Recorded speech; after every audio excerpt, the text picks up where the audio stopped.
Jatmiko Adipranata, seorang anggota Kopassus yang kebetulan berada di lokasi, berlari menembus asap dan reruntuhan, mengikuti suara jeritan yang memanggil minta tolong.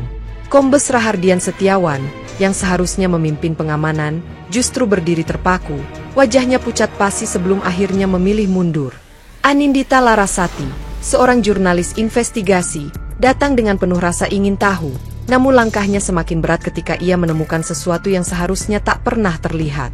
Gereja yang seharusnya menjadi tempat perlindungan justru menjadi pusat ketakutan, dan ketiga tokoh ini terjebak dalam sebuah drama kehidupan yang membuat bulu kuduk berdiri. Tak ada yang menyangka bahwa satu ledakan dapat menggiring mereka ke dalam labirin misteri yang menyesakan, dan semakin dalam mereka mencari jawaban, semakin jelas bahwa mereka mungkin tidak akan keluar dengan selamat. Saya sangat berterima kasih kepada yang sudah subscribe serta yang like video ini. Semoga bahagia di dunia dan masuk surga di akhirat kelak. Saya mengajak Anda semua untuk memutihkan kolom komentar dengan menulis sholawat kepada Nabi kita tercinta. Semoga kita bisa mengambil pelajaran dari kisah ini.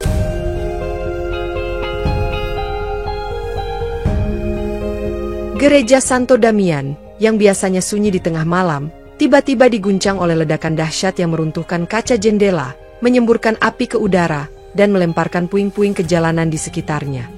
Warga yang tinggal di sekitar gereja keluar rumah dengan wajah ketakutan. Beberapa masih mengenakan pakaian tidur, sementara yang lain menjerit melihat kobaran api yang menjilat dinding batu tua gereja.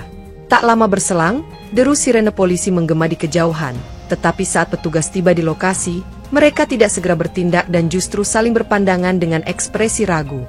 Kombes Rahardian Setiawan, perwira yang memimpin operasi malam itu, berdiri di balik barisan polisi dengan tangan mengepal, tetapi bukannya memberikan instruksi penyelamatan, ia justru terlihat gelisah dan terus melirik ke dalam gereja yang terbakar.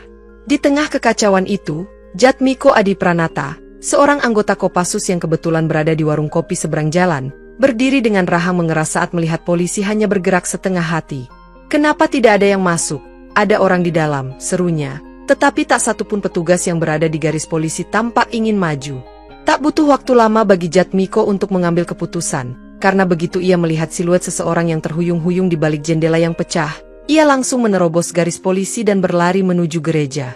"Hei, jangan masuk, itu berbahaya," teriak seorang petugas. Tetapi Jatmiko mengabaikannya dan terus maju dengan tangan menutupi wajah dari panasnya api. Asap tebal langsung menyergap paru-parunya begitu ia memasuki gereja, membuatnya batuk keras saat mencoba melihat sekeliling untuk mencari korban yang masih hidup. Di tengah kepulan asap, suara rintihan samar terdengar dari arah altar, dan tanpa berpikir panjang, Jatmiko melangkah lebih dalam ke dalam gereja yang hampir runtuh. Saat Jatmiko merunduk menghindari reruntuhan kayu yang jatuh dari langit-langit, ia bisa merasakan panas dari api yang mulai merayap ke karpet merah yang membentang di lorong gereja. Di tengah kobaran api, ia melihat seorang pria tua dengan jubah pastor tergeletak di lantai. Tangannya meraih ke udara seolah meminta pertolongan, sementara darah mengalir dari pelipisnya. "Pastor, bisa dengar saya?" Jatmiko berteriak seraya bergegas mendekat. Tetapi sebelum ia bisa menjangkau pria itu, sebuah balok kayu terbakar runtuh dan hampir mengenainya. Dengan refleks cepat, ia melompat mundur, lalu meraih ujung jubah pastor itu untuk menariknya menjauh dari bahaya sebelum menggendongnya ke bahunya dengan susah payah. Di luar gereja, Kombes Rahardian Setiawan menggertakkan giginya. Wajahnya semakin pucat saat melihat Jatmiko keluar dari kobaran api dengan seorang pria di pundaknya. "Pak, kenapa kita tidak masuk untuk menyelamatkan orang-orang?" Seorang polisi berpangkat lebih rendah bertanya dengan nada penuh kecemasan. Tetapi Rahardian hanya diam, suaranya tercekat oleh sesuatu yang lebih dari sekadar ketakutan biasa. "Jangan bertindak gegabah," akhirnya Rahardian menjawab, suaranya pelan dan tajam. "Ini bukan urusan kita." Jatmiko, yang sudah berhasil membawa keluar pastor dan menurunkannya di trotoar, mendengar ucapan itu dan menatap tajam ke arah Kombes Rahardian, matanya menyala dengan kemarahan yang mulai membuncah. "Tidak urusan kalian." Jatmiko menyeka keringat dan jelaga dari wajahnya dengan lengan baju, lalu menatap para polisi yang masih berdiri diam seperti patung. "Kalau kalian tidak bisa melakukan tugas kalian, biarkan aku yang mengurusnya," katanya dingin, sebelum kembali berlari ke dalam gereja untuk mencari korban lain. Saat kembali masuk ke dalam gereja yang sudah hampir runtuh, Jatmiko harus menguatkan langkahnya karena lantai kayu mulai berderak di bawah kakinya, seolah siap ambruk kapan saja. Ia mendengar suara ketukan lemah dari balik pintu ruang doa, dan ketika ia mendekat, ia menyadari bahwa suara itu disertai rintihan kesakitan. Dengan sisa tenaganya, Ia mendorong pintu kayu itu, tetapi sesuatu tampaknya mengganjalnya dari dalam, membuatnya harus menggunakan bahunya untuk mendobraknya dengan keras. Begitu pintu terbuka, ia menemukan seorang pria berusia 50-an dengan wajah penuh luka lebam, matanya terbelalak dengan ketakutan yang begitu nyata.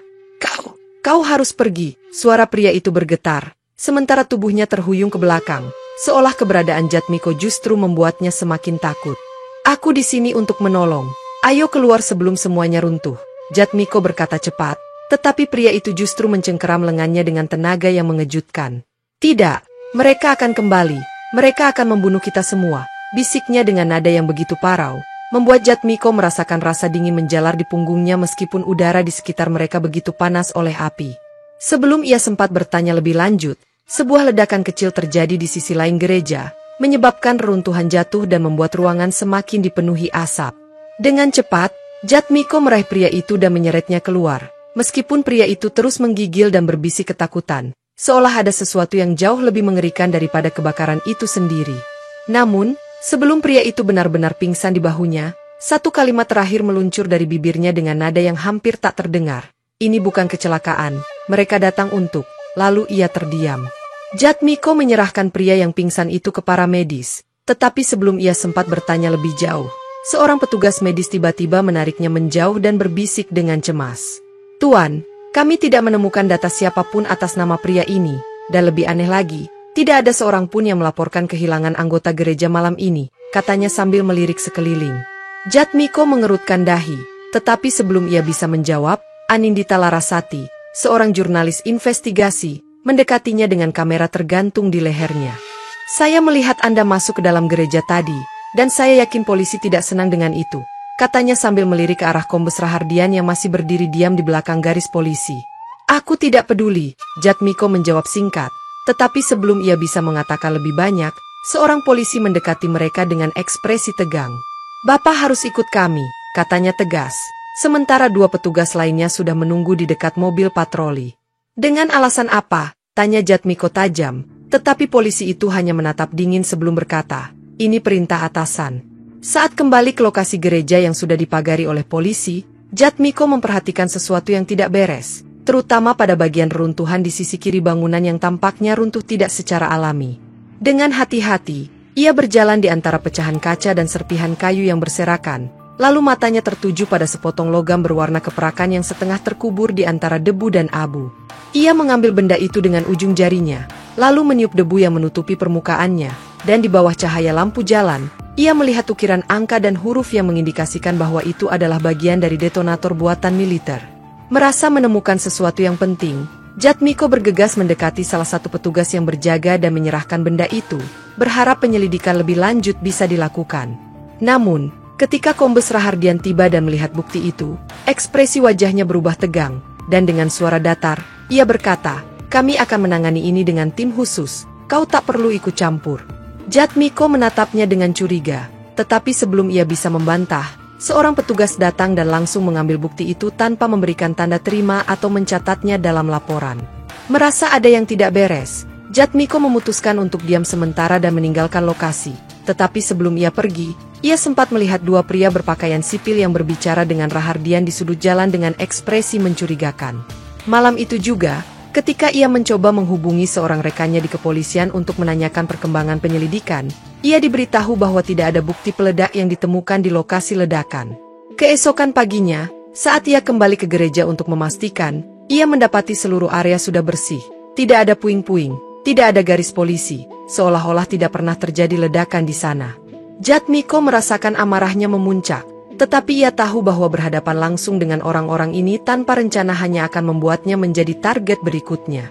Dengan penuh kecemasan, Jatmiko menuju rumah sakit tempat Pastor Ignatius dirawat, berharap bisa mendapat informasi langsung tentang apa yang sebenarnya terjadi di gereja malam itu. Namun, begitu ia tiba di bangsal tempat pastor dirawat sebelumnya, ia hanya menemukan ranjang kosong dengan spray yang sudah dirapikan seolah-olah tidak pernah ada pasien di sana. Seorang perawat yang tampak gelisah akhirnya memberanikan diri berbicara setelah Jatmiko mendesaknya, dan dengan suara pelan, ia berkata, Pastor Ignatius sudah dipindahkan, tapi kami tidak tahu kemana. Merasa ada sesuatu yang janggal, Jatmiko meminta rekam medis pastor tersebut, tetapi saat petugas administrasi memeriksa database, Nama Pastor Ignatius tidak tercatat dalam sistem rumah sakit sama sekali. Ini tidak mungkin, gumam Jatmiko, lalu mengeluarkan ponselnya untuk menunjukkan foto pastor itu kepada seorang dokter. Tetapi dokter itu hanya menggeleng dan berkata bahwa ia tidak mengenali pria dalam foto tersebut. Merasa ada kekuatan besar yang mencoba menghapus jejak pastor, Jatmiko melangkah keluar rumah sakit dengan perasaan tak tenang, lalu segera menghubungi Anindita, berharap jurnalis itu bisa membantu melacak keberadaan sang pastor. Ini semakin aneh, kata Anindita dari seberang telepon. Suaranya terdengar terburu-buru. Aku baru saja mencari nama Ignatius di arsip gereja, dan kau tahu apa? Tidak ada satupun catatan tentang dia di sana. Jatmiko terdiam sejenak, lalu menatap ke arah bangunan rumah sakit yang terasa semakin asing di matanya, seolah-olah seseorang sedang menghapus keberadaan seorang manusia dengan sangat rapi. Kalau mereka sampai menghilangkan seorang pastor, ini bukan sekadar ledakan biasa, ujar Jatmiko, suaranya penuh dengan ketegangan. Anindita menghela napas sebelum menjawab, dan aku yakin kita baru menginjak permukaan dari sesuatu yang jauh lebih besar. Malam itu, ketika Anindita sedang merapikan catatannya di apartemennya yang kecil, ponselnya tiba-tiba bergetar dengan pesan dari nomor tak dikenal. Jika kau ingin tahu kebenaran, datanglah sendiri, jangan bawa siapapun. Di bawah pesan itu, terdapat alamat sebuah rumah tua di pinggiran kota yang belum pernah ia dengar sebelumnya. Meskipun merasa waspada, rasa penasarannya lebih kuat, sehingga ia segera mengenakan jaketnya, menyelipkan kamera kecil di saku, dan berangkat menuju lokasi tanpa memberitahu Jatmiko. Ketika ia tiba di sana, rumah itu tampak sepi, tua, dengan jendela-jendela tertutup rapat, seolah-olah sudah lama tidak dihuni. Namun, begitu ia mengetuk pintu, seseorang membukanya dengan cepat. Seorang pria tua dengan mata yang tajam dan tubuh yang agak bungkuk, seolah-olah ia sudah lama menunggu kedatangannya. Aku tahu siapa yang kau cari, pria itu berbicara dengan suara pelan namun tajam, dan aku tahu mengapa mereka ingin menghapus keberadaan gereja itu. Anindita melangkah masuk dengan hati-hati, mengaktifkan perekam suara di ponselnya tanpa terlihat mencolok, lalu duduk di kursi reyot yang disediakan pria itu. Ada sesuatu yang disembunyikan di sana, pria itu berbisik, tetapi sebelum ia bisa melanjutkan, suara letusan senjata tiba-tiba terdengar dari luar jendela. Dalam hitungan detik, pria itu roboh dengan darah mengalir dari dadanya, sementara Anindita membeku di tempat, menyadari bahwa ia telah berjalan langsung ke dalam perangkap yang berbahaya. Dengan jantung berdegup kencang, ia segera merunduk dan merayap ke arah pintu belakang, berusaha keluar sebelum menjadi sasaran berikutnya. Setelah kejadian di rumah tua itu, Anindita langsung menemui Jatmiko di tempat persembunyian mereka, dan dengan napas tersengal, ia menunjukkan hasil penyelidikannya. Ada daftar jemaat gereja yang dihapus, katanya sambil membuka laptopnya, menunjukkan rekaman layar yang berhasil ia ambil sebelum sistem gereja diblokir. Jatmiko menatap layar itu dengan dahi berkerut, lalu matanya melebar saat melihat salah satu nama yang terhapus, Mahesa Bramantara. Aku mengenalnya. Siapa dia? Tanya Anindita. Tetapi sebelum Jatmiko bisa menjawab, ia merasakan sesuatu yang ganjil, perasaan diawasi yang tidak bisa dijelaskan. Perlahan, ia melirik keluar jendela, dan di seberang jalan, ada seorang pria dengan jaket hitam yang pura-pura membaca koran, tetapi matanya sesekali melirik ke arah mereka. Kita sudah diawasi, bisik Jatmiko, lalu segera mematikan lampu ruangan dan menarik Anindita menjauh dari jendela. Apa sekarang kita kabur? Tanya Anindita dengan suara pelan, tetapi Jatmiko hanya menggeleng, matanya penuh tekad. Tidak. Sekarang kita harus tahu sejauh mana nama Mahesa terlibat dalam semua ini, jawabnya sambil meraih tasnya. Di luar sana, pria dengan jaket hitam berbicara singkat melalui ponselnya, lalu berjalan menjauh dengan langkah tergesa. Pertarungan baru saja dimulai, dan mereka tahu bahwa musuh yang mereka hadapi lebih berbahaya dari yang mereka bayangkan. Anindita berdiri terpaku di depan pintu apartemennya yang sedikit terbuka. Hawa dingin menjalar ke tengkuknya saat ia menyadari bahwa seseorang telah masuk tanpa izin. Perlahan, ia mendorong pintu lebih lebar, dan pemandangan di dalam membuat dadanya bergemuruh. Dokumen-dokumen berharga berserakan di lantai, laptopnya hancur dengan layar retak, dan lemari-lemari digeledah tanpa ampun. Namun yang paling mencengangkan adalah tulisan merah mencolok di dinding, seolah ditulis dengan amarah yang mendidih. Berhenti sekarang, atau kau berikutnya. Jantungnya berdetak cepat saat ia melangkah masuk, berusaha tetap tenang meskipun bulu kuduknya berdiri melihat apartemen yang kini terasa begitu asing dan menyeramkan. Dengan napas tertahan, ia meraba-raba di antara pecahan kaca dan kertas yang berserakan, mencari sesuatu yang mungkin masih bisa diselamatkan dari kekacauan ini. Saat tangannya menyentuh tepi meja yang telah tergeser, ia menemukan sebuah benda kecil yang tidak tersentuh. USB drive berwarna hitam, tergeletak begitu saja di lantai. Kenapa mereka meninggalkan ini? Gumamnya pelan, lalu buru-buru mengambil benda itu, menyadari bahwa ini mungkin satu-satunya petunjuk yang tersisa. Dengan tangan gemetar, ia meraih ponselnya dan menekan nomor Jatmiko. Suara di seberang terdengar waspada saat ia berkata, "Aku tidak bisa tinggal di sini lagi, seseorang sudah datang lebih dulu." "Keluar dari sana sekarang," jawab Jatmiko cepat. Suaranya tegang. "Aku akan menemuimu di tempat aman. Jangan bawa apapun kecuali yang benar-benar penting." Anindita menatap apartemennya yang porak-poranda sekali lagi, lalu menguatkan hati. Ini bukan hanya tentang ancaman, ini tentang sesuatu yang jauh lebih besar yang harus mereka ungkap. Dengan napas masih tersengal, Anindita memasukkan USB drive ke dalam laptop cadangan milik Jatmiko, lalu menunggu dengan tegang saat layar menunjukkan satu-satunya file yang tersimpan di dalamnya. "Rekaman suara," bisik Jatmiko, lalu mengklik file itu, dan seketika suara serak Pastor Ignatius memenuhi ruangan, terdengar gemetar namun penuh urgensi. "Jika kalian mendengar ini, berarti aku sudah tidak punya banyak waktu." Suara pastor terdengar pelan, disertai suara napasnya yang berat. "Ada sesuatu yang harus kalian ketahui, sesuatu yang bisa mengubah segalanya." Anindita bertukar pandang dengan Jatmiko, lalu kembali menyimak saat pastor melanjutkan, "Brankas di gereja, itu bukan sekadar tempat menyimpan dokumen biasa." Pastor Ignatius menjelaskan bahwa di dalam brankas itu tersimpan sebuah dokumen rahasia yang berisi daftar nama orang-orang berpengaruh yang terlibat dalam aktivitas ilegal, termasuk pejabat pemerintah dan aparat keamanan. "Itu sebabnya gereja itu harus dihancurkan." Suara pastor terdengar semakin lemah, seolah berbicara di antara kesadarannya yang memudar. Mereka takut bukti itu ditemukan.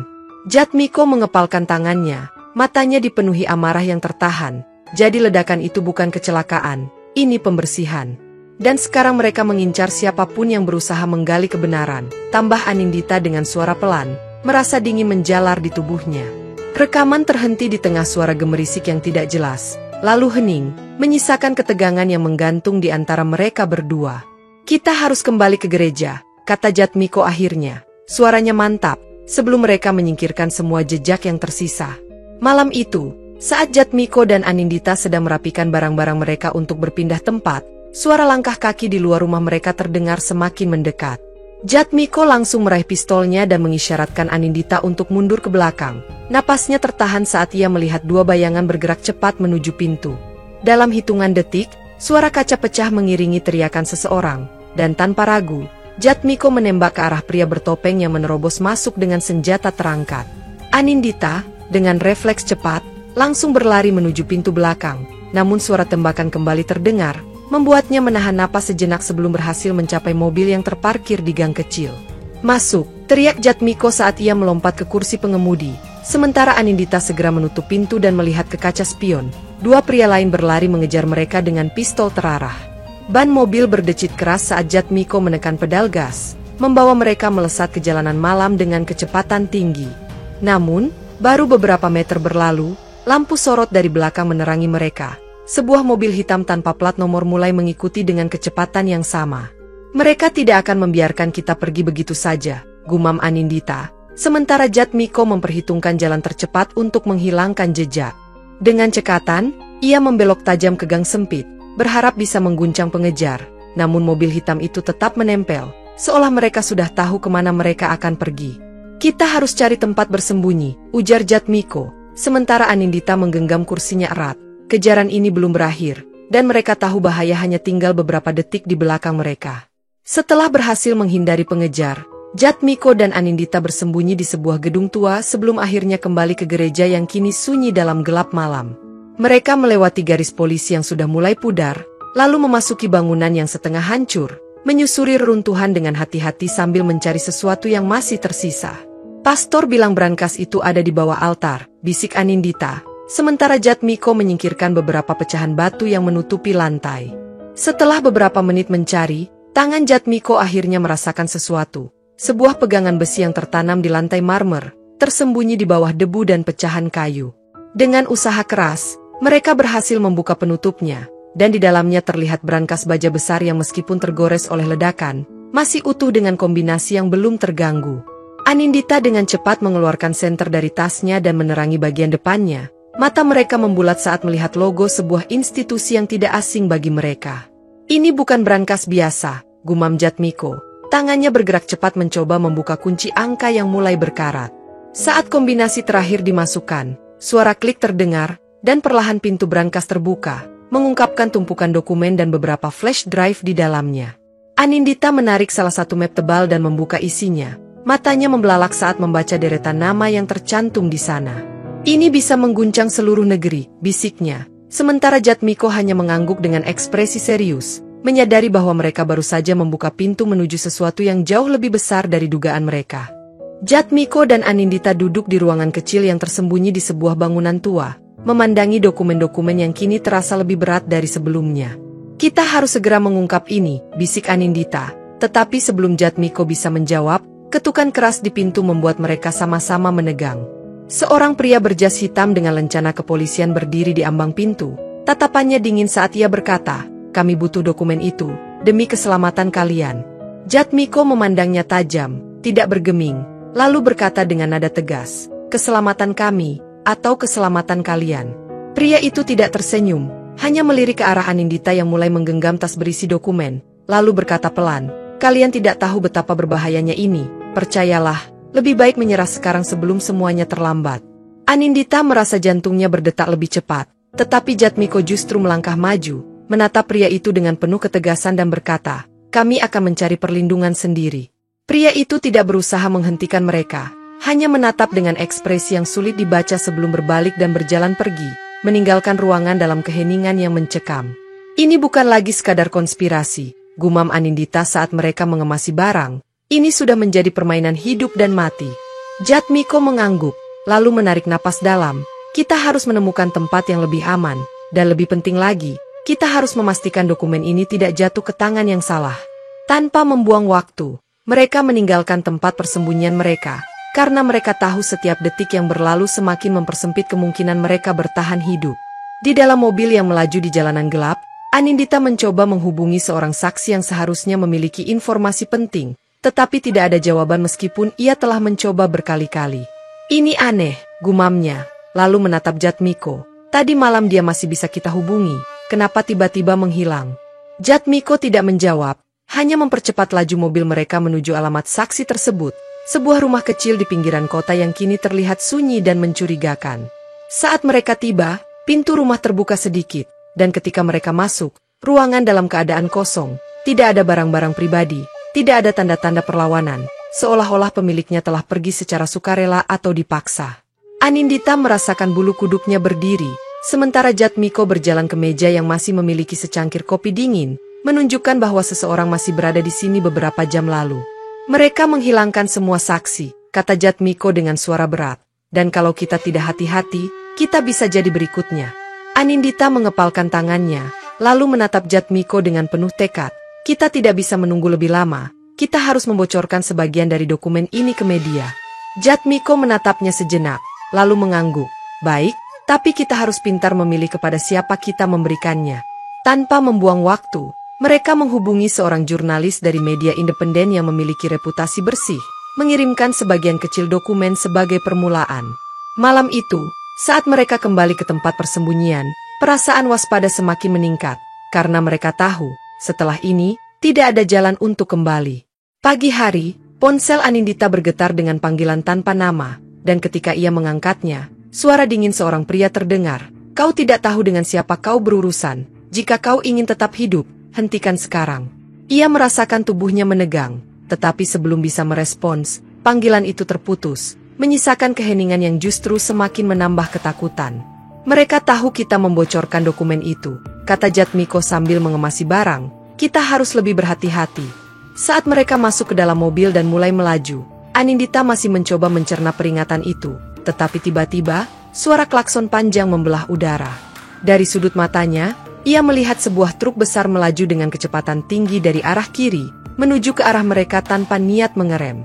"Pegangan!" teriak Jatmiko saat ia membanting setir ke kanan. Mobil mereka nyaris tersapu oleh truk raksasa itu, hanya berjarak beberapa sentimeter dari tabrakan fatal. Anindita menoleh ke belakang, melihat truk itu tidak berhenti dan terus melaju, seolah-olah misinya hanya untuk membuat mereka ketakutan, bukan membunuh mereka langsung. "Ini bukan sekadar ancaman," gumamnya dengan suara bergetar. "Mereka benar-benar ingin kita mati." Dengan tidak banyak pilihan, Jatmiko mengarahkan mobil mereka menuju sebuah rumah di pinggiran kota, tempat tinggal seorang mantan perwira intelijen yang dikenalnya sejak lama. "Kita butuh perlindungan," katanya sambil mengetuk pintu, berharap orang yang ada di baliknya masih bisa dipercaya. "Mayor, Purnawirawan." Hardiman membuka pintu dengan tatapan tajam, lalu membiarkan mereka masuk tanpa banyak bicara. Suasana di dalam rumahnya dipenuhi dengan peta dan dokumen-dokumen lama yang tersusun rapi. "Aku sudah mendengar tentang kalian," katanya sambil menuangkan kopi. "Kalian telah mengguncang sarang lebah yang sangat berbahaya." Jatmiko duduk dengan hati-hati, memperhatikan ekspresi pria tua itu. "Kami butuh bantuanmu. Kami tahu ini bukan sekadar kasus biasa." Hardiman menghela napas panjang, lalu mulai berbicara tentang bagaimana kekuasaan telah lama dikendalikan oleh segelintir orang, mereka yang siap melakukan apapun untuk menjaga rahasia mereka tetap tersembunyi. Namun, saat percakapan semakin dalam, Jatmiko mulai merasakan sesuatu yang tidak beres. Cara Hardiman berbicara terlalu hati-hati, seolah menyembunyikan sesuatu. Lalu, sebelum mereka bisa menyadarinya, suara derap kaki terdengar dari luar ruangan. Beberapa pria bersenjata masuk dengan ekspresi dingin dan senjata terarah. "Apa maksudnya ini?" tanya Anindita dengan suara tajam, tetapi Hardiman hanya menatap mereka dengan mata penuh penyesalan. "Maaf," katanya pelan, "terlalu banyak yang dipertaruhkan di sini. Aku tidak punya pilihan." Jatmiko mengepalkan tinjunya, menyadari bahwa ini adalah jebakan. Hardiman ternyata sudah bersekongkol dengan Mahesa Bramantara sejak awal. "Serahkan dokumen itu," kata salah satu pria bersenjata dengan suara datar, "atau kalian tidak akan keluar dari sini hidup-hidup." Dalam hitungan detik setelah Hardiman mengkhianati mereka, Jatmiko bergerak cepat, melangkah maju seolah menyerah. Tetapi dalam satu gerakan kilat, ia meraih pergelangan tangan pria bersenjata di dekatnya dan memuntirnya ke belakang. Senjata itu terlepas dari genggaman pemiliknya, dan sebelum yang lain bisa bereaksi, Jatmiko menarik pelatuk, menembak ke arah lampu gantung, membuat ruangan seketika gelap gulita. "Lari sekarang," seru Jatmiko kepada Anindita, sementara suara tembakan membelah udara, peluru-peluru menembus dinding dan pecahan kaca berhamburan di sekitar mereka. Mereka berlari menerobos pintu belakang, melompati pagar rendah sebelum kaki mereka menyentuh aspal jalanan yang basah oleh hujan gerimis. Nafas mereka memburu saat suara langkah-langkah mengejar semakin dekat, namun mereka terus berlari tanpa menoleh, menyelinap ke ganggang sempit yang berkelok-kelok di tengah permukiman kumuh. "Kita harus ke rumah Saman," seru Anindita sambil menarik lengan Jatmiko, mengarahkan mereka ke sebuah lorong kecil yang hanya bisa dilewati dengan berjalan merunduk. Saman, seorang informan jalanan yang berutang budi pada Anindita, membuka pintu tanpa banyak bertanya, hanya melirik mereka dengan waspada sebelum mengunci pintu dan menurunkan tirai jendela. "Aku tak mau tahu kalian bawa masalah apa," gumamnya. "Tapi kalian bisa tinggal di sini semalam, asal besok pagi sudah pergi." Jatmiko dan Anindita saling berpandangan, menyadari bahwa waktu mereka semakin menipis, dan kejaran ini belum akan berakhir begitu saja. Di luar, suara mobil hitam berhenti di kejauhan, tanda bahwa orang-orang Mahesa masih mengendus jejak mereka, mencari-cari di antara bayang-bayang. Di ruangan sempit yang berbau lembab, Anindita menyalakan ponselnya dan menatap layar dengan ekspresi serius, menelusuri berkas-berkas digital yang tersisa dari penyelidikannya.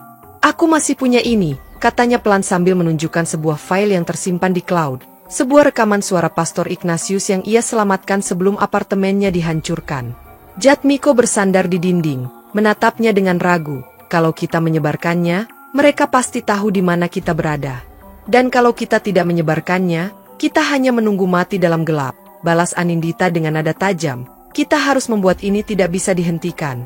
Perdebatan terjadi di antara mereka. Jatmiko khawatir dampaknya akan lebih besar dari yang bisa mereka kendalikan, sementara Anindita yakin ini satu-satunya cara untuk melawan. Akhirnya, dengan napas berat, Jatmiko mengangguk.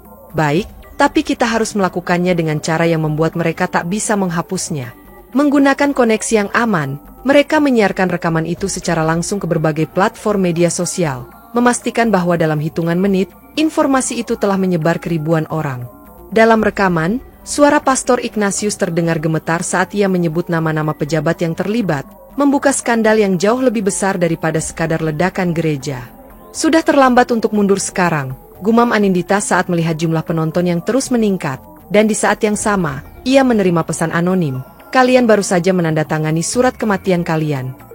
Di luar, suara mobil terdengar mendekat lagi, tanda bahwa Mahesa dan orang-orangnya tidak akan tinggal diam setelah ini. Begitu rekaman itu tersebar luas, media nasional mulai menyoroti kasus ini, membuat nama Mahesa Bramantara mencuat sebagai dalang di balik konspirasi yang melibatkan berbagai pejabat tinggi. Demonstrasi meledak di beberapa kota. Rakyat menuntut keadilan atas skandal yang selama ini disembunyikan dari publik. Di televisi, para pengamat politik berdebat sengit. Sebagian percaya bahwa ini hanyalah rekayasa, sementara yang lain menegaskan bahwa ini adalah bukti korupsi sistematis yang tak terbantahkan. Di tengah semua kekacauan itu, Mahesa duduk di kantornya dengan wajah marah, menghancurkan gelas wine di tangannya sebelum berkata kepada anak buahnya, "Singkirkan mereka, malam ini juga." Sementara itu, Jatmiko dan Anindita berusaha mencari jalur aman untuk melarikan diri, tetapi setiap opsi yang mereka pikirkan selalu dihadang dengan risiko besar. "Kita harus mencari seseorang yang masih punya wewenang untuk melindungi kita," kata Jatmiko, seseorang yang belum terkontaminasi oleh Mahesa. Anindita berpikir sejenak sebelum menyebut satu nama, seorang jaksa yang dikenal memiliki integritas tinggi, tetapi juga telah lama diincar oleh kubu Mahesa. Mereka menghubunginya dengan harapan terakhir, dan di ujung telepon, suara pria itu terdengar tegas. "Aku akan membantu, tapi kalian harus bertahan sampai aku sampai di sana." Namun, sebelum mereka bisa beranjak, suara rem mendadak terdengar di luar, disusul dengan langkah kaki berat yang mendekati tempat persembunyian mereka. "Mereka sudah di sini," bisik Jatmiko, menyadari bahwa ini akan menjadi pertempuran terakhir yang harus mereka hadapi. Malam itu, hujan turun deras saat suara tembakan pertama menggema. Peluru menghancurkan kaca jendela dan membuat pecahannya berhamburan ke dalam ruangan. Jatmiko merunduk di balik meja, mengokang pistol yang ia rebut dari salah satu anak buah Hardiman dan membalas tembakan ke arah para penyerang. "Kita harus keluar dari sini," seru Anindita sambil berusaha mencari jalur lain. Tetapi semua pintu dan jendela telah dikepung oleh orang-orang Mahesa. Dengan napas memburu, Jatmiko mengambil keputusan cepat, melontarkan sebuah kursi ke arah jendela belakang dan langsung melompat keluar, menyeret Anindita bersamanya. Mereka berlari di bawah hujan sambil terus ditembaki. Tetapi Jatmiko berhasil mengenai salah satu pria bersenjata, membuat kelompok itu sedikit kacau. Di kejauhan, suara sirene polisi terdengar mendekat, tanda bahwa jaksa yang mereka hubungi benar-benar datang dengan pasukannya. Mahesa yang sejak tadi bersembunyi di dalam mobilnya, menyadari bahwa ini bukan lagi pertarungan yang bisa ia menangkan, tetapi sebelum ia bisa melarikan diri, Jatmiko berhasil menembaknya di kaki, membuatnya tersungkur di aspal. "Permainanmu selesai," kata Jatmiko dengan suara lemah, sebelum akhirnya tubuhnya roboh karena luka tembak di bahunya. Saat ambulans datang dan membawa Jatmiko yang setengah sadar, Anindita hanya bisa menatap langit malam, bertanya-tanya apakah ini benar-benar akhir, atau hanya permulaan dari permainan yang lebih besar. Meski banyak pejabat korup akhirnya ditangkap, mereka berdua tahu bahwa keadilan tidak selalu menang dengan mudah, dan bayang-bayang gelap masih mengintai di sudut-sudut negeri.